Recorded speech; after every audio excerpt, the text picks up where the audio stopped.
Olá, como vão todos? Tudo bem? Graça e paz. Então, nós vamos aqui dar continuidade a mais uma videoaula, né, em metodologia, né, do ensino bíblico. Então, vamos lá.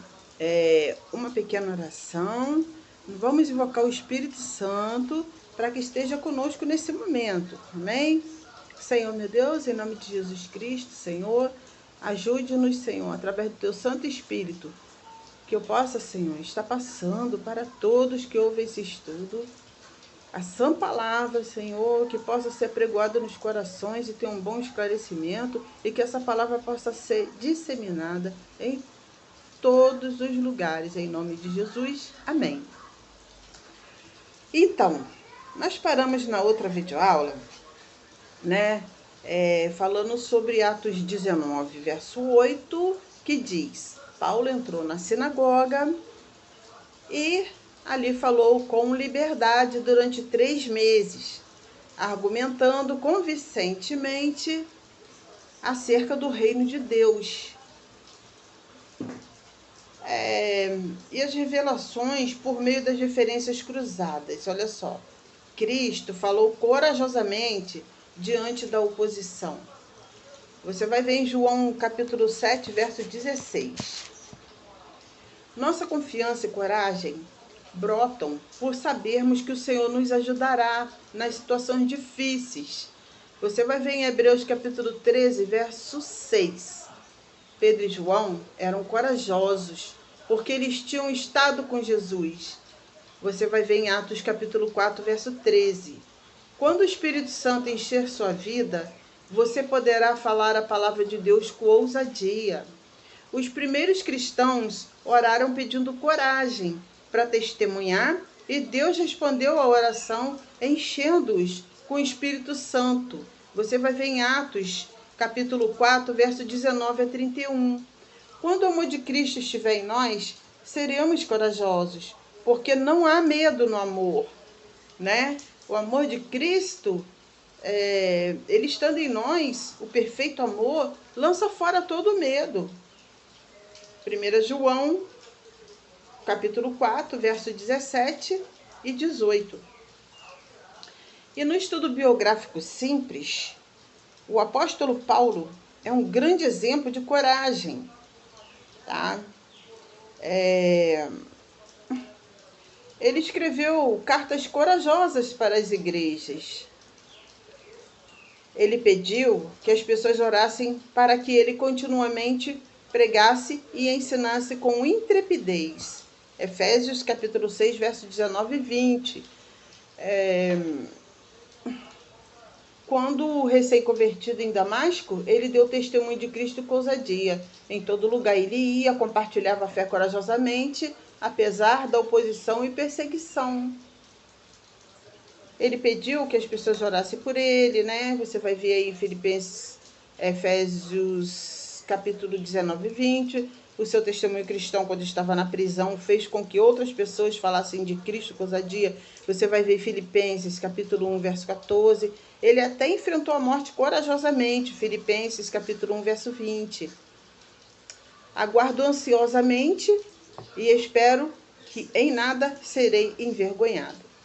Ao contrário, com toda a determinação de sempre, também agora, Cristo será engrandecido em meu corpo, quer pela vida, quer pela morte.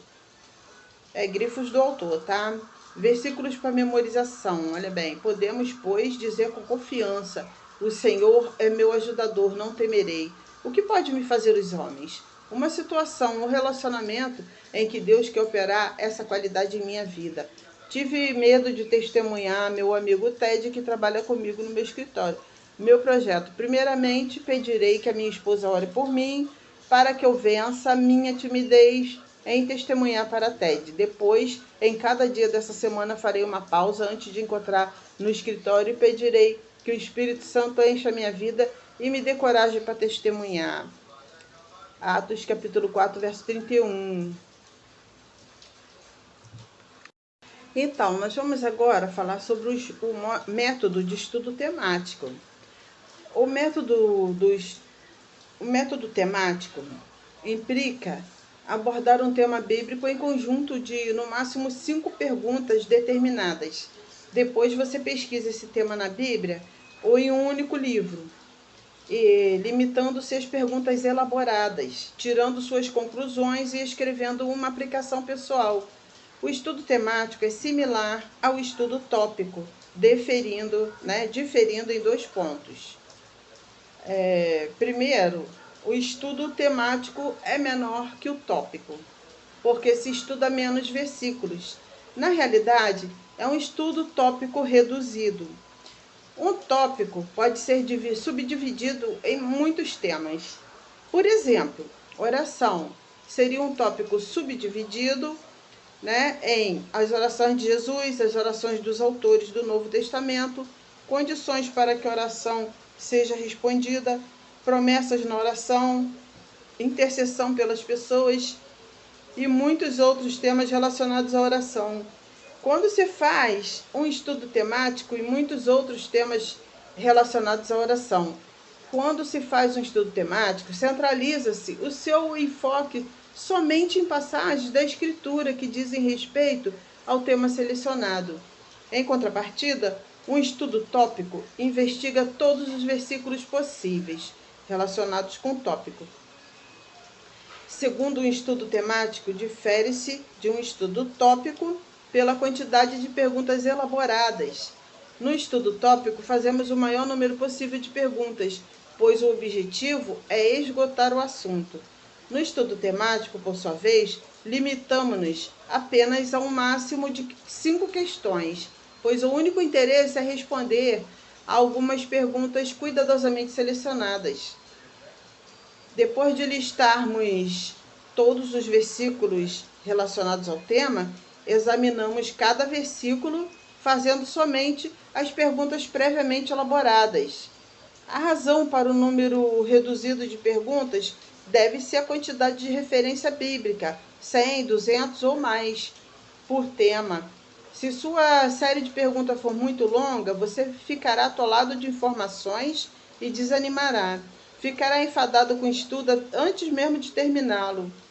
As etapas do método. Ao fazer um estudo temático, você elaborará algumas perguntas antes de procurar as referências bíblicas.